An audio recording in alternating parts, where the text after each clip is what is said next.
Je vous le disais en titre, ils se sont mobilisés comme un seul homme pour financer les travaux de construction d'un pont devant relier les deux rives de leur contrée. Eux, ce sont les habitants du quartier Soyo Safari dans la ville de Matadi.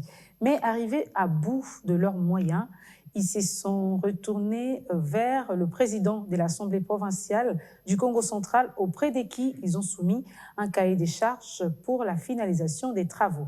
Les détails avec Dadi Simbadiou.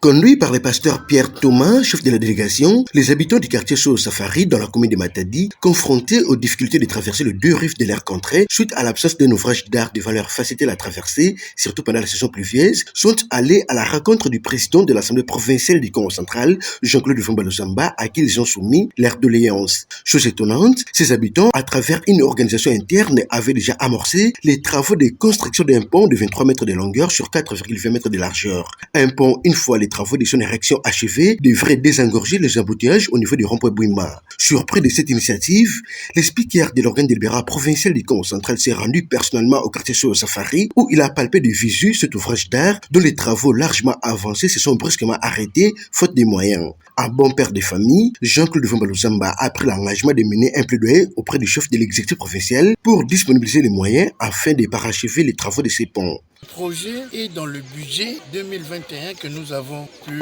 octroyer à son Excellence, Monsieur le gouverneur de la province et à l'exécutif. Effectivement, c'est un vieux projet d'il y a une année, 2 ans.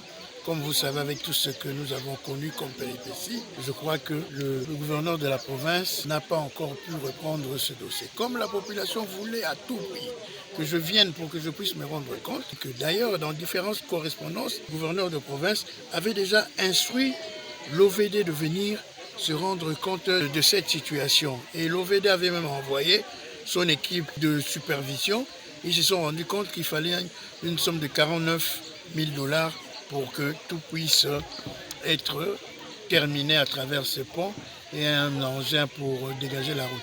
Touché par cet acte, pasteur Pierre Thomas a, au nom de la population de son quartier, salué la souplesse et la simplicité du président de l'Assemblée provinciale du Congo central. Nous avons connu un problème d'érosion et nous sommes très contents, comme le président provincial a répondu, il a ses soucis, il s'est déplacé.